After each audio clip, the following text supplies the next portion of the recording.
All right. We are back. Nathan figured it out. Second longest ever to get the link and get hooked up, but that's okay. We'll let him off the hook this time. You see, he did his hair for us this morning. Everything's looking good. This is good stuff. So, thanks for being patient with everything. I'm telling you what, Nathan, that Facebook Live is an absolute mess. Yeah, I know. My mom, she was trying to figure it out, but she's like looking stuff up. It wouldn't work. So Yeah, it's ridiculous. And it's like you feel like you have to be like some type of movie producer. Like there's all these buttons, and it's like the most simple thing that you want to do is like invite somebody in to the live. I can't even find anybody. There's no invite button. It's massively annoying. But anyways, we're back. We're here. We have already 10 people on, so awesome. We didn't lose anybody.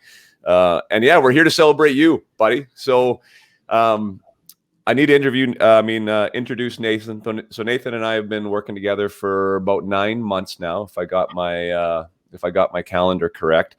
And it's been a heck of a ride, you know, and I thought that it'd be really cool to go back and revisit even how we met, even like your last season. I think, you know, we'll dedicate 30 minutes here and get into, you know, where you came from on the under 15 team or the 15U team, and then where you're at now and that whole process. So are you ready to rock with this? Yeah, for sure. Cool. All right. So Nathan and I met first time after a Mindset 101 call. So it was in this group that I was hosting some Mindset 101 sessions, and Nathan was on the call, and then we had a follow-up call to that, and that's where we found a little bit about last season. Remember, like we were using what I called the core four and some of my principles for trying to reframe situations and talk about that first year. So where were you playing first of all last season, and what team were you on? Yeah, so I was playing for OHA last year for the Elite 15 team, and start of the year was a bit rough. Like I think the first 12 games I had 1 point, so I was like get really down on myself. Like I was expecting like to have a good year that year. Like I didn't really start where I wanted to in the lineup. Like I was kind of like third, fourth line, and like I wasn't playing the role that I had normally played. So I was a bit down on myself for that. And then after those 12 games, like me and my dad were talking, and we decided that I should probably have a conversation with my coach. So I did, and it went really well. Like he was like, yeah, like I think I'm going to give you an opportunity like to play power play or whatever. Like, so he moved me up in the lineup, and then I kind of stayed there the rest of the year and kind of took off a bit. So I had a really good end to the year, but like the start of the year was definitely really tough. Right. Yeah. And so we talked about that in our initial call there. And cause you maybe had some new language, like from the call, right? And you're like, you know what? Like I used some of this stuff back, but like you said, you wish that you would have done it a little bit earlier. Can you talk about kind of what kind of transition you made from a mental standpoint to approach what was happening to you? Yeah. So like like I said, those first games were tough, but I was also looking at it like I was just down on myself, like kind of like, why me? Like why like why am I here? Like why am I not playing first, second line? Like why am I not on power play? Like all that. And after those games, like I kind of started to look at it like an opportunity. Like okay, this is a chance for me like to play in a different situation. Like I'm playing PK, like kind of in a more of a defensive role. So this is a chance for me to progress my defensive game and become better 200-foot forward. So as soon as I started looking at it that way and going into it positively, like I started to have more success offensively as well. And it kind of just started building off multiple things. So yeah, it went in the right direction after that. That's super cool. So yeah, so when Nathan and I were talking, part of the Mindset 101, which I mean, that program has kind of changed a little bit for me, but we talk about how thoughts turn into feelings turn into actions, and actions turn into results. That's one of the foundational points there. And so Nathan and I were able to connect him because you were just saying, right? Like a lot of times we do get into that idea. So I say that an event happens, and for you, the event was being on the fourth line and not playing very much, right? Mm-hmm. So that event happens, and then we have a decision that a lot of times we're not conscious of making, right? Like either this is a bad thing, and your thoughts turn into, like you just said, I'm a victim. Why me? Right? Why doesn't the coach like me? Why are these guys playing ahead of me? Why am I in the fourth line? And when you're having all those kind of thoughts, how are you feeling about yourself?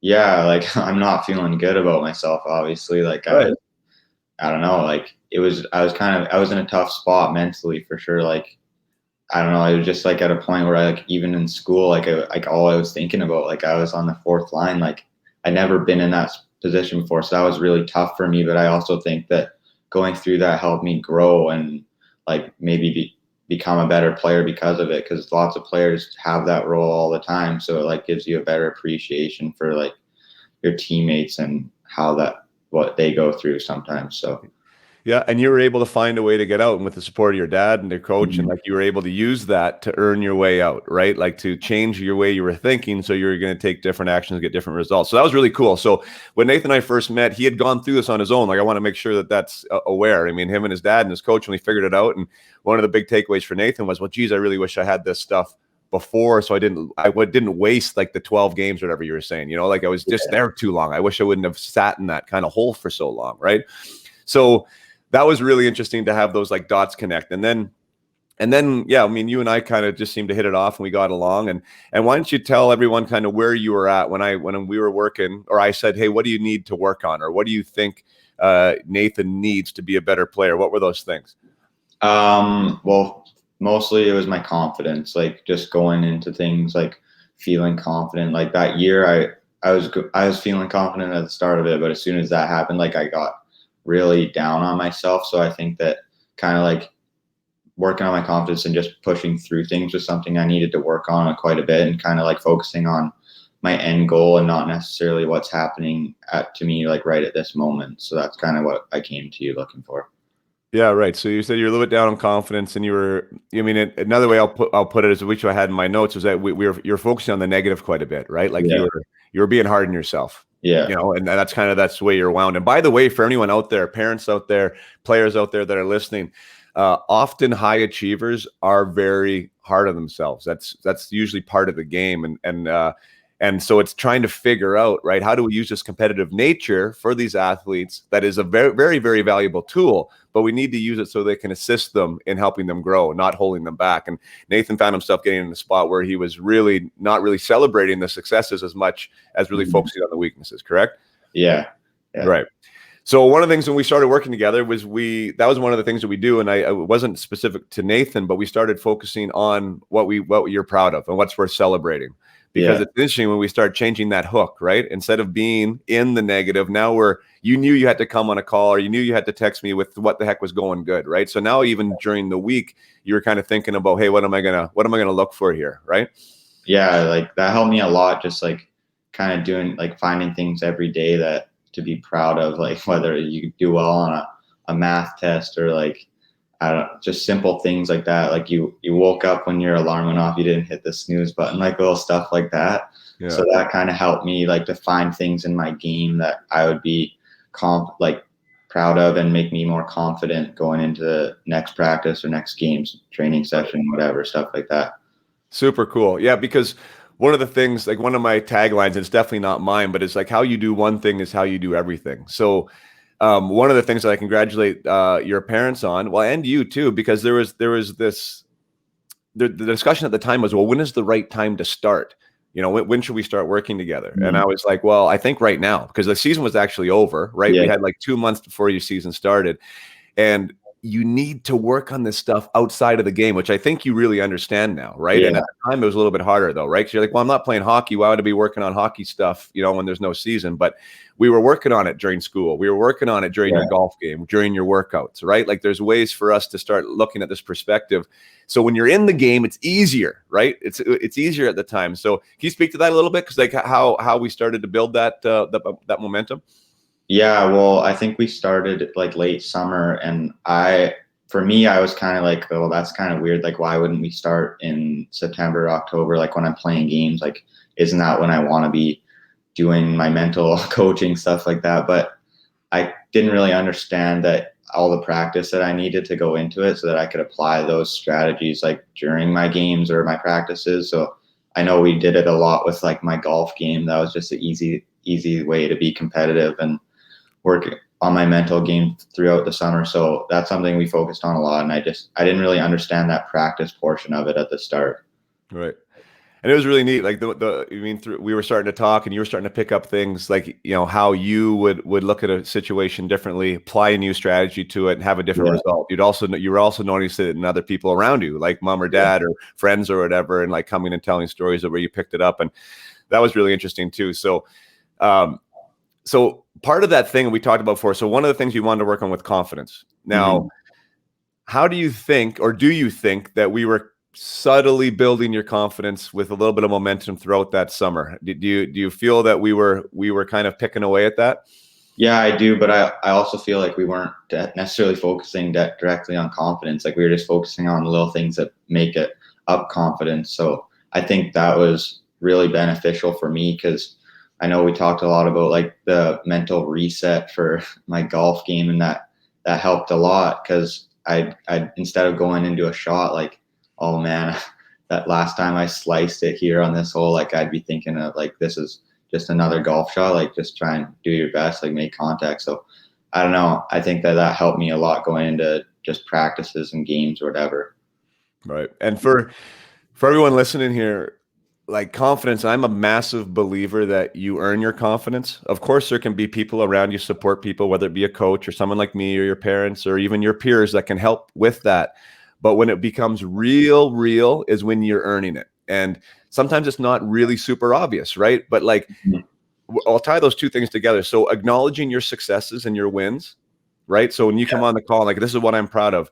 And when you left a call and we're like, okay, I'm going to try and do this in the morning. I want to fill my afternoons with this. I want to make sure I take time for my school, right? So I'm ready for this report. Like, this isn't hockey stuff, people, right? But Nathan is picking off those things. He comes back on the call. He made some different choices. He made some different actions that he's proud of.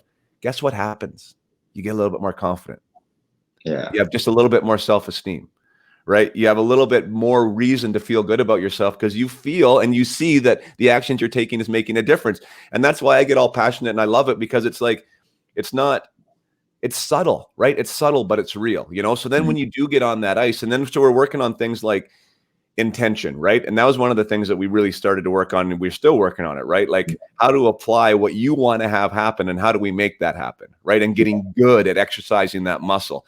So how do I put this? So one of the ones, okay, can I tell the practice story? Or actually, maybe you tell the practice story. So a lot of times I don't get to see my clients, right? Because you guys are wherever. Nathan happens to be down the road, but still it was COVID time and it was hard to get in and watch. And Nathan had a practice. So I was able to go in, sneak in and watch him practice. Just a regular skill practice, maybe 12 guys on the ice.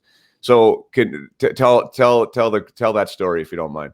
Yeah. So you came to watch my practice, one of them in Vernon, and you watched probably for like half hour or something like that. And then after it, you told me like what you saw and all that. And the biggest thing that you saw for me was like, thought I was too serious. Like I was kind of just like not having fun out there, like really competitive. And like, I get that. Like I was totally like that. And then kind of just told me like, maybe look at it, like just go next practice, try and have fun. Like don't necessarily take it so seriously. So I think that I started applying that to a lot of practices, and then I started doing that in my golf as well. And my confidence also grew from that, but I think I started performing a lot better because of it. Like I wasn't so focused on like, oh, I got to shoot a 72 today. Like I would just be like, oh, I'm going to go here, have fun with my buddies. And that ended up helping me like shoot a better score, or like performing better on the ice. So I think that was really beneficial. That's super. I mean, and obviously that sounds like really, really simple, and it is. But for guys like you and like me, because I'm one of them too, like when you're super competitive, like that's the thing. Like you're on the ice and you're trying to get better. I mean, like that's a good thing. But when we forget about the passion and why we're there, like why we really are there, right? Because we love the damn sport and we're passionate about it, right? Like sometimes we get disconnected from that. And just that simple idea of like, you know what, man, you got to have some more fun. And then you're like, right? I do, right? I do. And so for you, be coachable in that moment and then to apply it, like it sometimes works out really nice, because now you're starting to feel that you're a little looser. Now you're starting to feel you're enjoying coming to the rink more. I mean, you're enjoying going to the golf game more. And then you're also seeing that your results are improving, right? Which is really beautiful when that happens, because now you're getting reinforcement that this is actually working, right? Yeah. So let's go into from that moment, so yeah, so Nathan starts applying this. He's shooting better golf scores. He's having more fun on the ice. We've also worked a little bit on mistakes, right? What those mean to you, right? Maybe talk a little bit about that. Like you used to, a mistake used to do something to you, and now we're working on the fact of like what is a mistake or what does an error say? Yeah. So mistakes, like I don't know. I feel like most kids are like always afraid to make mistakes, especially in front of their peers. Like no one likes doing that, and that was a big thing for me. Like I never really liked making mistakes. Like no one does, but I also didn't really understand how beneficial it can be to like learn from your mistakes, and like mistakes are making you better. And I think that's something that I've gotten a lot better at, just going into practice, like trying new things, being creative. And I think my coach has also helped me a lot with that. Like he's not getting mad at me for trying new things. Like that's something that takes a lot of pressure off you. Like you're not nervous and playing scared to make a mistake. So just going out there and making mistakes and getting better, like I'm acknowledging that I made a mistake now, and I'm understanding that I need to try this again to get better. So I think that that's something that has helped me a ton. Yes, I love you saying that. I love you mentioning two coaches. So coaches on this who listen to this, or parents too, like support the ability of your athlete to go out there and try something new, right? Like if they get it back in the car and they hear, oh, you shouldn't have done this or you shouldn't have done that, or the coach has an environment like that. Obviously, Nathan, you can't control your coach. You got an awesome situation there. Some athletes aren't that lucky, but having the courage to be able to make a mistake is one thing, right? Yeah. I mean, doing something that you know might not work out is bravery. It's mental courage. That's a really big step. And then if you do make that mistake, to almost find a way to celebrate it a little bit because it taught you something, right? I mean, it's something that you need to do in order to get better. So we worked on that a little bit. And I think that, like you said, you started to understand or believe or trust that this is part of the process, right? Yeah. Yeah. Sweet.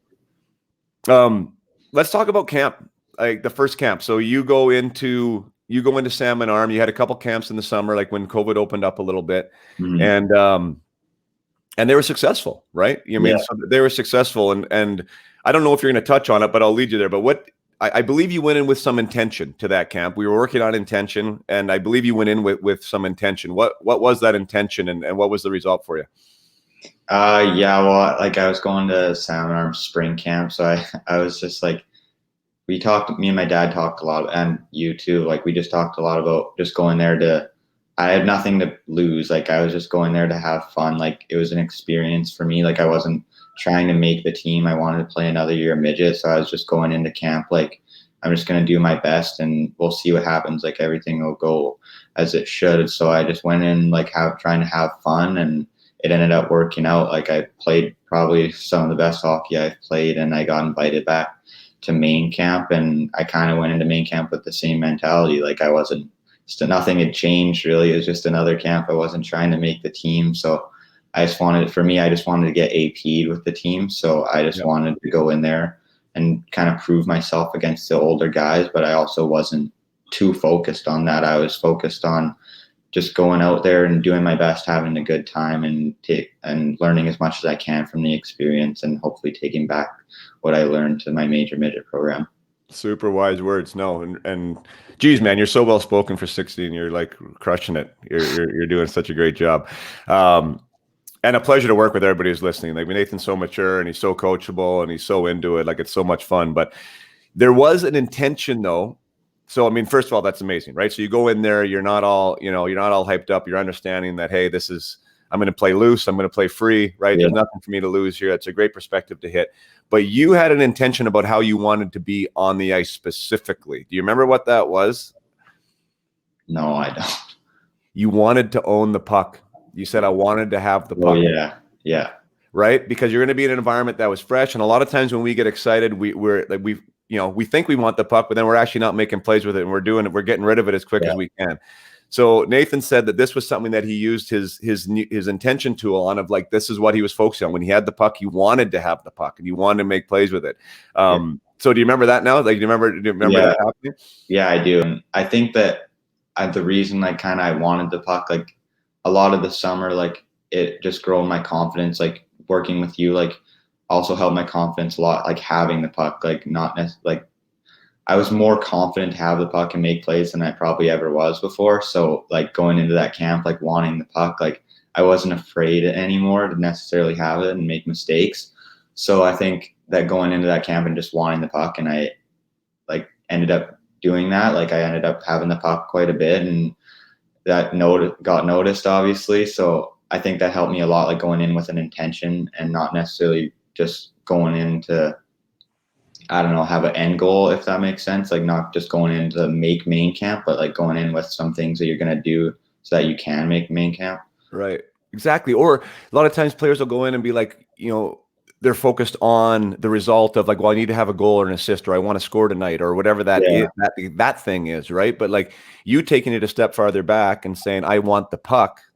Yeah. I want to be confident with the puck. Like it totally sounds, I don't know, maybe it doesn't sound simple, but to me that sounds simple, but that connection for players, even at the pro level, doesn't get made all the time, right? Yeah. It's like, how is this going to happen? Well, I need to have the puck. I want to be noticed. I want to get noticed. I want to make plays. I want to score points. What do I need to do that? I need the puck. Yeah. Right. And you can't be getting rid of the puck every time you have it if you want to be noticed either. Right. So that is a huge confidence thing. And it's a really amazing little piece of intention of like how to focus on a little thing to take care of the big thing. Yeah. Right. So you're focused on two things. You're focused on having the puck and you're focused on being loose. Right. Not getting too much tied up. So you had like 2 focus points. That's amazing. And with that, then the brain doesn't get on overload. You can focus on a couple of things. Let all your preparation take care of itself after that. The other thing we focused on a little bit, and I want you to talk about, was that pressure side, how to play loose, how to deal with some nerves in there. Do you remember some of the breathing techniques and some of like the using gratitude that we were working on there and that you used in before the camps? Yeah, I totally remember gratitude and the breathing techniques. But for gratitude, like we focused on that like kind of towards the end of the summer, and just like being grateful for the situation that I'm in. Like that's something that I'd never really done before. I'd never really thought of it that way, like to look at it like, wow, like I'm in a spot that not a lot of kids are able to be in. So I can't be sitting here like nervous about it. Like I got to embrace it kind of thing. And I just got to be like grateful for this opportunity. And like I'm in a position that is kind of rare, and some kids might never get to experience this. So I got to be looking at it positively and not as a big burden to be like, wow, like this is scary. Like, wow, like this is cool. Like kind of looking at it from different perspectives. So yeah, I think that helped me a lot. That's super cool. And you spoke really well about that, because the perspective, it's that perspective shift. You're hearing that word out about me a lot, is our intention and our perspective matter, because that creates the environment that we're in. So instead of sitting in that dressing room being really nervous about being against new players, higher level, oh no, what's everyone going to think of me? What if, being there and being like, wow, what an amazing opportunity this is. Yeah. Like, wow, these butterflies I'm feeling right now, like this is so cool. Like I got to get to test myself. Like that's a way different story that we're telling ourselves, right? Mm-hmm. Yeah. One is like really constricting, and the other one is like opening up. So you're not going to ever get rid of the nerves, or you're not going to be able to get rid of not have any butterflies. You want them. That's why we play this game, right? Like that's part of the fun. But the part is, how do we use it to make you be a better player, right? And to be able to step on that stage and show your stuff. So super cool. Now, if you're willing, I'd love to chat about that big decision. Oh, yeah. And so why don't you say, first of all, so Nathan, like you said, went to OHA, right? Mm-hmm. As for U15. Had intentions of going back to that program, right? Yeah. For another year. I mean, you had nothing bad to say really about that program. I've heard a lot of good things. Like they treated you good. Everything was good. But when you wanted to come back, tell us that story, how that went with the coaches and what the message was back to you. Yeah. So like I love my time at OHA. Like it was really cool experience. Like anybody that has a chance to go to those academies, like it's obviously really cool, and you got to play in a really good league. But I had wanted to go back for my second year midget. Like I wanted to go back this year, and then they wouldn't give me the opportunity that I thought I deserved. So I was kind of disappointed about that. But I also was skating with the major midget coach in the summer, and he had kind of been like, Hold on. So let's go back. What does that mean? They wouldn't give you the thought you deserved? Let's be real specific about that, because I think that's really they wouldn't offer me a U18 spot, which is a team I wanted to play on. The top team, right? So if everyone's listening, so that's the top U18 team. I guess you'd call it AAA in some areas. And they wanted you to play on which team? The U17 team. Gotcha. So kind of the AA team or the one team. Yeah. Lower. right? Yeah, and I was kind of like, well, like that doesn't really make sense. Like a lot of my buddies are playing on the U18 team. Like, why can't I play there? So then I was upset about that. And then, but kind of before I had even been offered the U17 spot, like Jason, my coach now, had been talking to me quite a bit during the summer, like where I'm going to play next year, kind of like trying to get me to come to major midget. So that was kind of piquing my interest a bit, but I was still focused on OHA. And then when they offered me the U17 spot, I was like, okay, like maybe I should be going to OKR. So then I had a chat with you, and I was kind of expecting you to say like, go to U17, like where you can play all the time, like be the guy. And then you were like, oh no, I think you should go to OKR. Like, why not, right? So that kind of like changed my mind like a ton. Like I was kind of set. I was like kind of like okay, starting to become okay with playing U17. But I think that conversation with you helped me so much, and I decided to take the risk and go to OKR, and then it ended up working out really well. So I couldn't be happier with my decision. Right. Well, I mean, it was a bit risky for sure, but the other thing was, I think that what we talked about too is, and by the way Nathan says is like, I'm usually not too emphatic if somebody asks me my opinion, because I definitely want it to come from the player, right? But I will ask questions. And one of the questions I asked Nathan was, well, where do you want to be next year? Remember that? And you're like, well, ideally I'd like to play, junior A. I want to play junior A in the BCHL. I'm like, well, do you think that's going to happen on the tier 2 team, right? Or on the U17 team? And he was like, no. I'm like, well, so yeah, so if that's what your goal is, and that's the thing, sometimes we got to work backwards, right? We work backwards from where we want to be. Well, where do I need to be then to get to that next spot? And I said, you're probably on a 2-year plan. Yeah. Right. I said, if you go to that other team, you're probably on a 2-year plan, which I said, there's nothing wrong with that. But if you want to be somewhere in the following year, then I think you got to think a little bigger. And so Nathan he ends up making this team. And not only did you make this team, so by the way, the team that he made is essentially the equivalent of the team that OHA said you weren't good enough to play for. Yeah. Right. Maybe even better, actually. You guys beat them, right? Didn't you play them? Yeah, we were 10-0 before we got shut down. So yeah, so I mean, that just makes me smile. I'm a super competitive, but just the fact that like Nathan was told no by a team that they kicked butt on, and Nathan was one of the best players on. Really, I love that, because you know what? By the way, everyone out there, people get it wrong sometimes, right? Like hockey people get it wrong, and that's okay. So when someone tells you no, it doesn't mean they're right. Have some oomph and just go back out there and get them, because you're going to get told no a lot in this business, right? And people don't get it right all the time. So Nathan tries out for this other team, OKR, and like talk about that experience. So you're on now on a team with, well, you tell me, like, who's on the team, kind of you fitting in there, and then even like your production and how you ended up being a real integral part of that team. Yeah, so I started like during the summer, like I was skating in Vernon, as you know, and a lot of the kids that were on the major midget team skated in Vernon. So like I think that helped a lot with my decision as well. Like I started to become good buddies with a lot of those kids. So then it made me more comfortable kind of going into tryouts and stuff like that. So yeah, we had a really good team, like Jace Weir and Austin Rose, like Max Graham, like a lot of kids that are playing in the dub right now. So and then we got players, right? Yeah, like really good team. So I was like kind of nervous, but also like I had been skating with those kids throughout the summer, so that helped me kind of just be more confident in myself and my abilities. And then I ended up going into tryouts, and I kind of looked at it the same way I was going into Salmon Arms camp. Like I was just kind of going out there to have fun, like kind of just do my best. Like I got nothing to lose, but like it ended up working out. Like I didn't look at it like, oh, I got to make this team. Like I was just looking at it like I'm just going to go out there, be with my buddies, like try and do my best. Like I know the coach, like I'm confident in my abilities. Like I've worked hard this whole summer. So go out there and show what I can do. And it ended up working out. Message to everybody out there too, to be confident in a situation and to feel like you belong in that situation. You have to do the work prior. Preparation is everything. So again, all this stuff through the summer, which Nathan was doing amazing. Like that's the thing here. I'm talking about our relationship, but like Nathan is a hard worker. Nathan was dialed in. All we were doing was tweaking. But when we tweak and we add, right, then we start believing our preparation is a little bit more different than other people's, right? That we start believing that, I'm doing things a little different, that you earn the right to stand on that ice and feel more confident. Like that That's not a subtle thing. It's a big thing when it ends up happening that way, at the end of the day. So Nathan took care of the work, right? You want to be confident at camp, take care of the work prior to. Nothing will make you more unconfident than showing up and knowing you're not ready. Yeah. Right. I mean, like, that's guaranteed no success there. But so you showed up, you were ready, you were around people that were high profile guys. You mentioned a couple of those names already. We're talking like third rounders to the WHL draft that, are going to be making the WHL teams. Nathan, remember, keep this in context, was just told he wasn't good enough to play on the AAA team. Like, these other guys are like guaranteed spots on this team, right? They're potentially going to go to the WHL.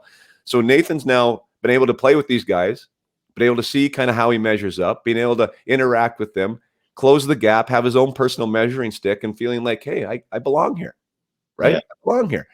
And so your environment matters again. Like, I'm not somebody who is always like, you have to play at the highest level that you can. Like, for parents out there, there is a happy medium there, but make sure you're at least testing the waters, right? Because there's no way we'd want you to be on that team and be a fourth line guy and just struggling to get by and feeling like you're out of place. But that whole summer, you kept proving yourself that, no, this works, right? This works. This can work. I can be a part of this. And so you do make this team. And let's talk about, I'm not all about goals and assists, but that's even pretty wild too, like how that all turned out. So how did the season start, and how did the whole stats work out? Yeah, the season started pretty good. Like, I think my first game we won like 3-1. I had a point. Like, the first weekend I had 2 points in 2 games, and I was like so happy. Like, I was like, wow.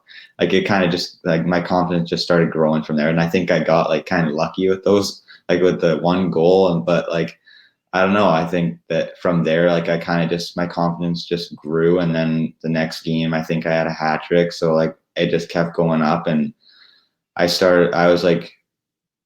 think I had like 15 points in 9 games, and then I was like second or third on our team, and that was like pretty cool to me, and that just like kind of made me really appreciate like where I'd come, like how far I'd gone, because a lot of those kids are like drafted, like you said, in the 3rd round, like second rounders, or like, and signed and like playing dub right now. So that was really cool to me to be able to see where I was. And then unfortunately we got shut down. But yeah, I think I had a really good start to the season, and that helped a ton with my confidence.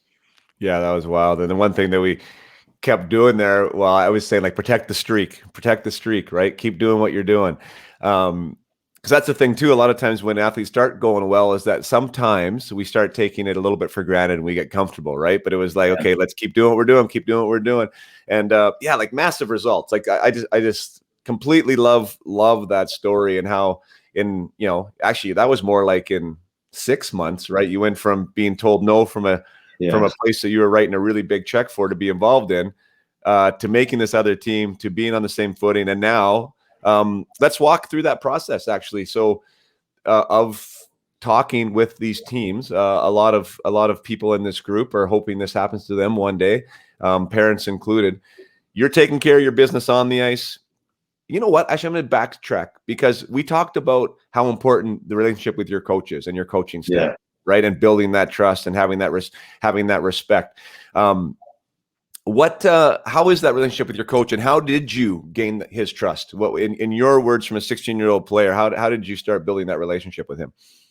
Yeah, well, like I said, like, I kind of had a relationship with him prior to skating with him in summers and stuff. But during the season, like, I think that I just did what he'd asked of me. Like, I think I just did what my coach had told me to do. Like, I wasn't going to complain or talk back to him or anything like that. And I think some of my kids on my team did, and they got him in the spots that they weren't necessarily happy with. But I think it just talking to him, even like before practice, just about like how his day was, like stuff like that, just kind of connecting with your coach, like, that helped me a lot. And it just kind of I gained his trust by doing the things that he had asked me to do. And that ended up getting me in situations that were important for us to win games. And that helped me also like generate interest from teams. And he also advocated for me when talking to teams. So I think that my relationship with him was really good. And I developed that just through kind of like subtle conversation and doing what I was asked.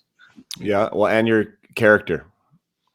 Right. So like, character breaks down into a few things. One's attitude, right? One's your competitiveness. One's how you show up. Right. Yeah. So like, let's not forget, those are the things that, like, actions definitely speak louder than words. And I mean, I think that's great that you were mature enough to go and have conversations with your coach. Like, I never tell anyone that they shouldn't. Yeah. That's a nice way, just on a human aspect. But when you're a player and when you show up with a good attitude and when you show up ready to go and you show up being a good teammate, which are all the things that you were doing, you're naturally good at that, but you're also aware of the scenario, right? Of how that matters. That will get any coach's trust and love and respect, right? Because he wants more Nathan Mackey's. I mean, that's just the way it goes, right? You want to be one of those guys that he wants more of. And like you said, the reason, one, is because he's the one who decides who puts you on the ice. That's a huge one, right? Minutes means opportunity. The other thing is, especially in a COVID year, he is getting the phone calls from the teams. What is this kid like? What's he like at practice? How does he work out? How does he control his day? Who are his friends? He's the one giving the answers, right? So, like, you do need this coach to be in your corner, and you don't want to be manipulative with it. That's the thing. Just be you, right? And I think that we were working on what is you? What's the best version of you? And when you show up at that rink being that best version, you're authentic to who you are. The coach gets to see it, and you know what I mean? And hopefully he's going to buy in. And it sounds like he did, right? Yeah, and I think that, like, even just going as far as like tapping your teammates on the shin pads after he like makes a good play, like he notices that too, like saying "attaboy," like some stuff like that, like little stuff, like they notice that. And just, I think that, I don't know, I kind of just wanted to go into every practice like trying to work hard, because I felt like I always had to prove myself against all those other kids that were already drafted and all that. So yeah, I think that I gained his trust that way as well. That's awesome. So let's talk about the LOI. So now some teams are calling. Like, how cool was that? Like, I know we had some conversations, but just go back there and just live in it, you know, to receive a call from a BCHL team that's interested in you. How'd that all feel? And what was that like for you guys and your family? Yeah, it was cool. Like I had started talking to a few teams, and I don't like the first team I got a call from, like I was so happy. Like it wasn't Salmon Arm, but I was just so happy. I was like, wow, like I can't believe like this is happening, like kind of thing. Like I was like, I never really expected it, and it kind of came faster than I thought it would. So, and then the team, like more and more teams just kept like kind of reaching out and stuff like that. So that also helped a ton with my confidence. But yeah, like that was really cool experience. And then I was offered the LOI from Salmon Arm, and yeah, I accepted. I had a really good relationship with their coach and a lot of calls, and felt like a really good experience at main camp, and just felt like a really good place to play. And so yeah, I ended up signing the LOI and ready for next year. Right.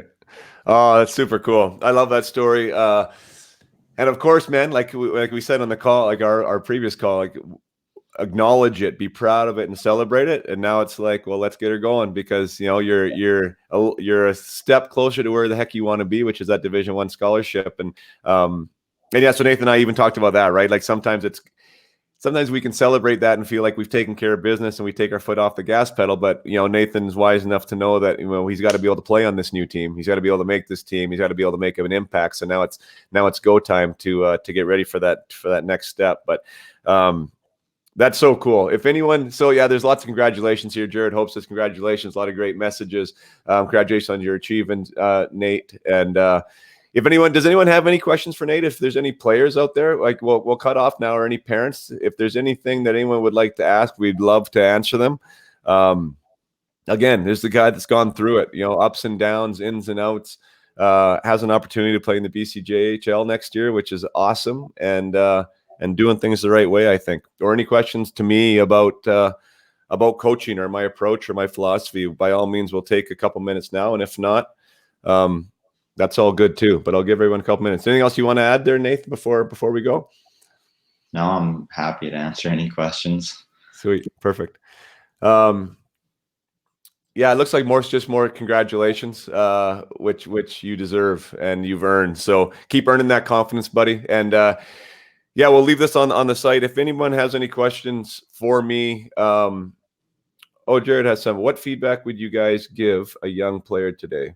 Should a young player be focusing on? Why don't you try that one? Okay. Well, for me as a young player, like, I don't know, like I always had fun, but I felt like as I kind of like got a little bit older, like we said, like I kind of got, I don't know where exactly it happened, but I kind of just got into like that mindset of, oh, I gotta start taking it seriously now. Like, but I feel like that's a big thing with players, like not necessarily having as much fun as you should be. Like what that started sort of why we started playing the game. Like we kind of like get into like once it's our draft year or stuff like that, we kind of get into like, okay, now I got to start taking it seriously. But I think that players forget that they can take it seriously while having fun. So I think that if I would have started kind of focusing on having more fun and just being out there with my buddies a bit earlier, like that would have helped me a ton. Yeah, that's a great answer. And yeah, Hoper. So Jared Hope's an ex-teammate of mine for the Spokane Chiefs. He was a first rounder in his own right. I think a top 10 pick in the WHL draft back in the day. And I believe he's now working with an academy program on the women's side. But yeah, Hoper. I mean, I've said it here a lot, and what Nathan said, just in a different way, is intention, right? Like, what are you going on the ice to do? Mm-hmm. And when you have that intention, and Nathan turned that into like how to find that passion again, right? Because when we really fall in love with the sport and the reason why we did it, the rest doesn't really feel like work too much, or you understand why the work exists, right? So to find that balance between what in this day am I really going to sink my teeth into and enjoy, and what do I like about this? And I think when we do connect to that, and we're grateful for some things we've talked about before in our private calls, not so much today, but gratefulness and intention go a long way in supporting development, supporting high performance, results, and also just enjoying what you're doing. So yeah, it would be finding for that player, what is it that they need to, and some players need more focus, right? Like they need to actually focus on what they want to improve. Like we actually talked about that a little bit. Do you want to focus on your shot today? Do you want to focus on your speed or your intensity or your, sometimes they're character intangibles, right? I really want to be competitive today. As long as we walk into the arena with some type of game plan, that's a really good training tool and a good place to start with the mindset. Yeah. Cool. Anyone else before we go? I do have another interview here in 5 minutes, so I got to run anyways. But awesome job, Nathan. I knew you'd be a knockout interview. Really good job, and congratulations again. In front of everybody, you've got what you've deserved. You've earned it. Keep earning it. And I can't wait for the next time we bring you on here, and we're going to talk about your Player of the Week performance in the BCHL next year. All right. Okay, sounds good. Thanks for having All right, me. thanks everyone tuning in. If you have any questions, feel free to reach out to me, whether it's working with a team or whether it's working, with a player or joining the membership group here at Up My Hockey.